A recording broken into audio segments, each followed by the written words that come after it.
What's going on? Today I want to do my own personal top 5 B58 cars or vehicles with the B58 motor inside. And this is going to be more of like a enthusiast slash like I'm going to be going over like all the different details about these different cars, and this is going to be like the best bang for your buck list. So you're not going to see like an M340 because those are going for a bit of money right now. I'm not going to lie, like 35 to 40K depending on what you're trying to get. If you're trying to get like the G80, it can be up there.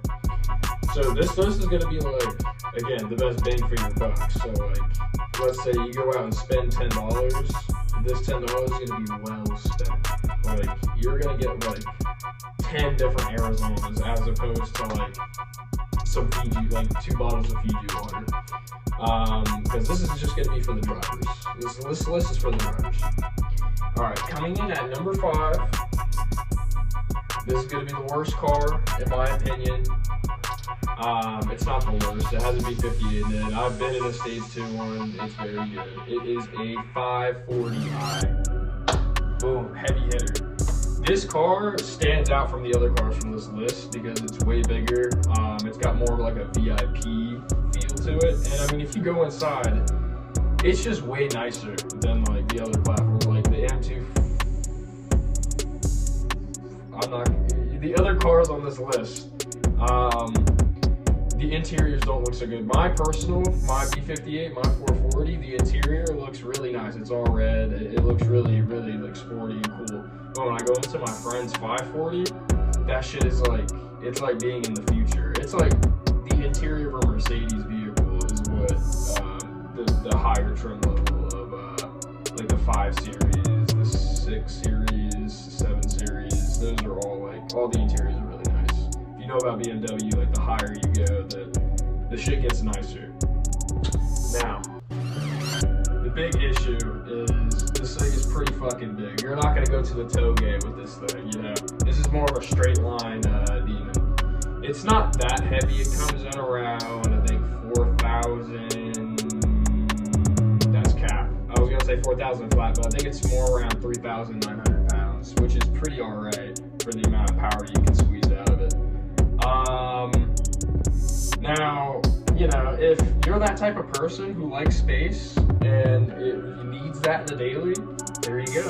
A 540i is perfect for you. Like, you have so much fucking space on the inside, you can put like 2 babies in the back and then have your sexy ass wife in the passenger seat. Not saying your wife is sexy, but like, you know, if I were to marry my girlfriend, she'd be a sexy wife.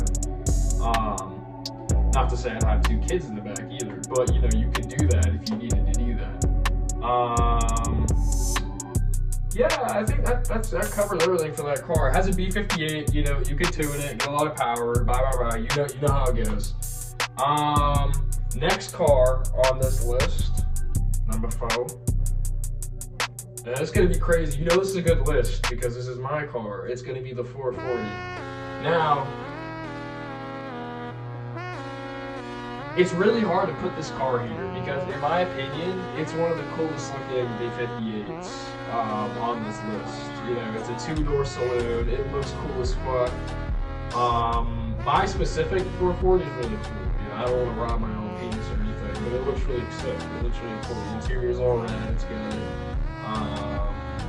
Front headlight. You know, it looks really nice, but it weighs a little bit more than the car that's above it, and this list is solely based off performance, you know.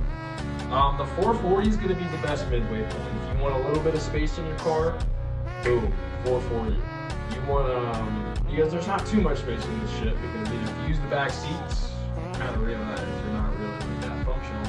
But you know, the front seats, oh my gosh, you feel like you're the king of the castle. You know, you get all that fucking space. Especially if you're coming from like a JDM platform, then you're gonna be like, oh my god, this is so spacious. But yeah, I mean, and this is the only, besides another car on this list that's not super practical, but it's up there on the list. This is the only 2-door you can get from the B58s on this tier. Like with the B58s, you get a lot of 4-doors. It's very rare that you see a 2-door B58. Me personally, I'm a two-door guy. You know, I don't fuck with the 4 doors. You know, 2 doors are for me. 4 doors, They look lame, okay? That's where I sit.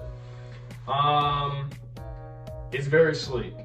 You know, I want to sneak some more in. I want to sneak some more like goodness in for this car, but that's gonna be it. It's just a really good car. It's a B58 platform. It looks the coolest out of every other car on this list, my personal opinion. But in terms of just functionality, another thing, this car sits lower from factory than the other B58 cars, so the stance is a lot more aggressive than, let's say, like a 340. Or a 540. So number 2, and this car is just gonna be like just bread and butter, okay? Like this, that being said, it's also a very good car. You know, it's the 340, not the M340, just the 340, with the regular Gen 1 B58, which is, you know, the gold star. You know, it's a good fucking car. This has a really good power to weight ratio, like a crazy power to weight ratio with 4 doors. It sits like a sedan. It looks like a sedan. You really have to look at it to look at those subtle, like, whoa, that's a sports car. Like, if you look at the front end and the rear end, you're gonna be like, oh, that's a sports car. But if you look at the side profile, it's a sedan. But it doesn't move like a sedan. It moves like a sedan on like rails with like a rocket attached to the back, because it's fast as fuck. You know, it's a good power to weight ratio. I have a buddy who has an X-Drive one in stock, and it moves pretty fast. Not slow by any means, and his shit's stock. My shit's stage 2 MHD. So if that was on stage 2, it would probably be just as fast, if not faster than mine, since it weighs a couple 100 pounds less. I think it's like 150 or 200 pounds less than what mine weighs, which is a plus. But my whole thing, this could be a negative or this could be a plus depending on how you look at it. It has 4 doors, you know. Plus could be a negative. It has 4 doors. The inside is in between a 440 and a 540, obviously, because it's a fucking 3 series. That wasn't even obviously, because it was 5, 4, and 3, so it's not in between. But it's basically a mix of the 5 and the 4 series, where you get a little bit more space than a 440, but not as much space as a 540i. In my opinion, it's gonna be this car is gonna be the best daily B58 driver you can get. For just if you have kids, if you have a life outside of like doing car shit. If this is not a dedicated sports car, this is gonna be the best car you can get. It's just gonna be the 340i. Bread and butter. But for number 1, and this is like, I can't understand why this car isn't, I talked about it already, I can't understand why this car isn't like the top dog, because as far as performance, it destroys its M counterpart. It destroys most of the M cars with like a few modifications. If you don't know what I'm talking about, and I wanted this car so bad, but I ended up getting a 440 just because I wanted to be a little bit more mature, because this car is a little bit smaller. It's the M240i, number 1. Why? I will tell you why. The reason why this car is the best, it's because let's just go down to the basics of what made a BMW back in the day. You know, a good amount of power, small chassis. Let's go to 2025. Where are we at? A lot of fucking power, but then we have these fucking big fucking fat ass BMWs. I'm big as fuck. These BMWs are getting big. Yeah, I came from a 135i and then I went up to the 440. I can feel the weight difference. It doesn't feel like the same car. I had a lot more fun in my 135i despite it being way slower than my 440. Okay, let's go off the script here and say fuck the Beamer experience. Okay, let's go off of just the numbers. Okay, this car is ridiculously cheap right now. You can get one for like 23, 25k, 26k, like in that price range. For an M240, the M variant, like an M Lite, you know, let's not get too crazy, but it has M components inside of it. This is the cheapest M variant car, M Lite car you can get. It makes the same power as all these other cars, but it's way lighter. And if you know anything about cars, a light chassis, a lot of power is a good combo. This is the most driver-oriented car on the list by far. This knocks a 340 out and a 440 out on the water. You can take this to the back roads and fuck anything up. easily, like without like like everything on this list is getting dogged by the M240, and that's just it is where it's set for your first B58.